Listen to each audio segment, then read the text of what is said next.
Notre durable. Le Volvo XC90 peut être appelé ainsi pour deux raisons. Premièrement, il est resté sur la chaîne de production pendant près de 13 ans, ce qui, selon les normes actuelles, est une éternité. Deuxièmement, le XC90 s'est avéré extrêmement solide. Le crossover suédois est produit depuis 2002 et les exemplaires les plus anciens se vendent à moins de 12 000 $. De plus, il n'est pas du tout nécessaire que pour cet argent il vous offre une épave mourante.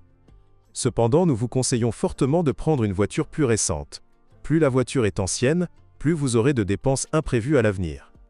Nous recommandons de prendre la voiture après le premier estylage, date à laquelle la plupart des problèmes congénitaux ont déjà été résolus.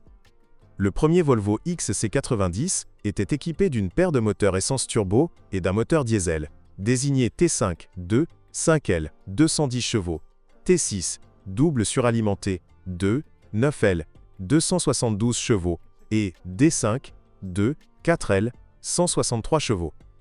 Le restylage en 2006 a porté la puissance du turbo diesel à 185 chevaux et le moteur turbo T6 a cédé la place à un 6 cylindres atmosphérique de 3, 2 litres d'une capacité de 243 chevaux.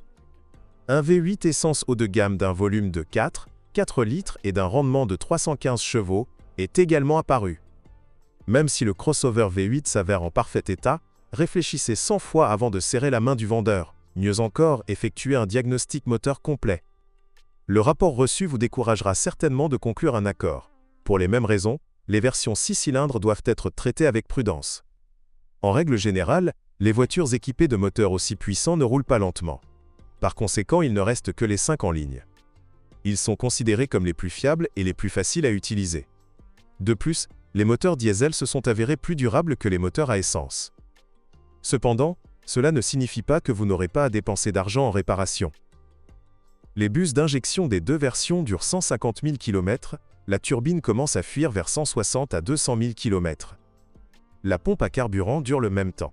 Cependant, nos techniciens de garage ont appris à réparer ces appareils à l'aide de kits de réparation. Dans notre pays, les voitures à mécanique ainsi qu'à traction avant N n'étaient pas officiellement vendues. Toutes les versions du XC90 étaient équipées d'une transmission automatique ES1 à 5 vitesses, qui a ensuite été remplacée par une version à 6 vitesses. Il était également installé sur un moteur diesel, et certaines versions étaient équipées d'une boîte automatique GM4 T65. Il peut supporter un couple plus élevé, mais sa fiabilité est inférieure à celle des unités japonaises. Mais l'accouplement Haldex est définitivement durable dans des conditions normales d'utilisation et d'entretien régulier. La suspension est fiable.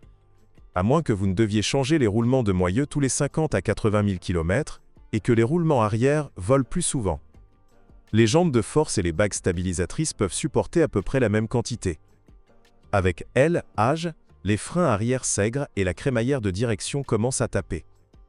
Cependant, tous ces composants peuvent être réparés avec succès et à peu de frais. L'essentiel est de faire un diagnostic complet lors de l'achat.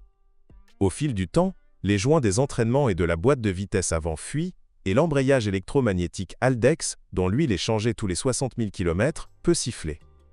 L'huile dans les machines est mise à jour aux mêmes intervalles.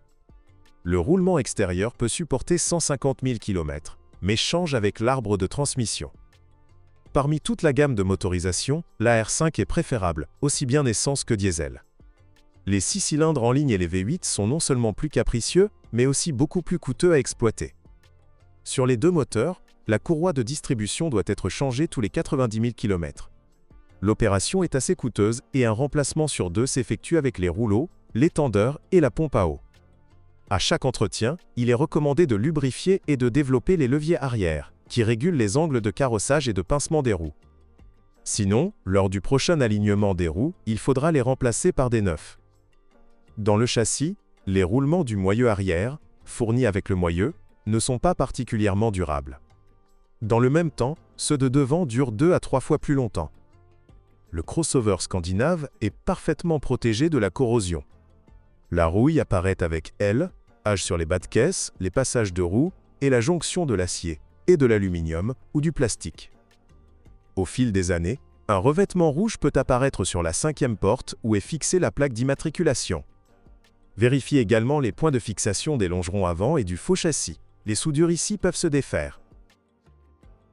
Bonjour les amis. Vous cherchez une voiture d'occasion? Vous devez prêter attention au site web carm.pro. Carm.pro est grand catalogue de voitures, moteurs, boîtes de vitesse. Et le meilleur, c'est que vous pouvez trouver des informations sur les pannes de n'importe quelle pièce. Complètement gratuit. Allez sur le site web carm.pro et découvrez tous les éventuels points faibles des voitures d'occasion.